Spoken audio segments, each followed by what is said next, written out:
then on to our next questions for today, which all revolve around anxiety, folic acid, and a little bit about folate as well. So the first question is, can folic acid deficiencies cause anxiety? Now the first thing is we never want to be deficient in anything. We need to eat a proper diet. However, folic acid is a synthetic vitamin and it's not natural. So we need to have lots of folate. However, I've never seen anybody who's been diagnosed as folic acid deficient who has an anxiety problem. So I don't believe there's a link between those two. However, our next question, can folic acid cause anxiety problems? Now we have seen a link here. Now the evidence is rather sketchy. It's quite new, but the thought is that about 43% of the population are intolerant to folic acid. They're fine with folate, the natural form, but folic acid is synthetic, and it seems to be that it builds up slowly in the body and it hits a tipping point and it causes a problem. Now from our own observation, we've seen 2 or 3 dozen clients who've just suddenly got anxiety and panic attacks from nowhere. We managed to get them tested. It came up as though they were intolerant to folic acid, and when we've pulled that out and do the rest of the work, it's naturally come down. A few of those have then tried folic acid again, and slowly over time as it builds up, it makes a difference. Typically for people who are intolerant to folic acid, they seem to be a bit more empathetic, a bit more over-emotional, they get upset easily, and I've seen this with some people around me. So it's quite interesting.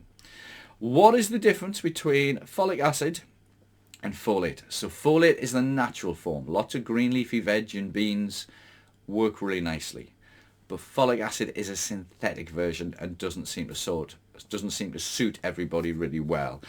The annoying thing is that it is both classed as B9. Both of those are classed as a vitamin B9. One's a synthetic form, one's a natural form, and it can be a little bit different when we're trying to exclude it from our diet.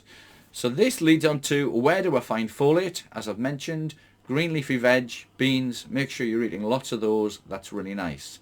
Where do we find folic acid? Well, it's found in supplements. So an awful lot of multivitamins, which I'm not a fan of at all, seem to have folic acid in there. So check the labels, and again, it might just state it's B9.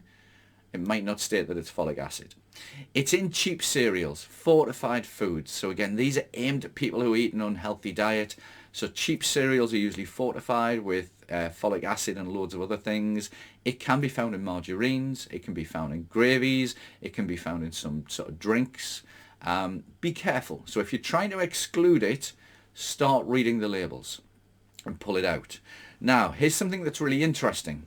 Asda in the UK are making a major mistake at the moment, and I hope they change this. I've tried repeatedly to ask them a question.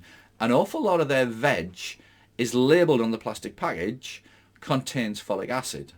Now, naturally, veg and beans will not contain folic acid. They would contain folate. But I know some family members who struggle with folic acid. So I've asked Asda, and I'd love them to come back to me, do you add folic acid to your veg, or is it just that you're getting that classification wrong? Are you confusing it? Now, some nutritionists will say, yeah, it's quite natural to call it folic acid, but some people who struggle with it need to know if it's folic or folate. And Asda, you need to sort that out, so I'd love a reply. How do I know if folic acid is an issue? So one is there's a few places around the UK that can take a hair sample and do a test for you. You'll have to Google and search online because we don't have anybody that can do that at the moment. Check it out. The other option is, as you go through your anxiety treatment with us, with the program, we usually recommend that you pull it out. Once it's all resolved, you can slowly then add it back in and see if it happens. That's not a clear-cut answer at all. Sorry if it's a bit complicated, but do remember folic acid and folate are 2 very different things, but both can be classed as B9. Thank you so much for your questions on that. Those are really good questions. Do keep them coming and look for the magic link below. Let's get your anxiety sorted.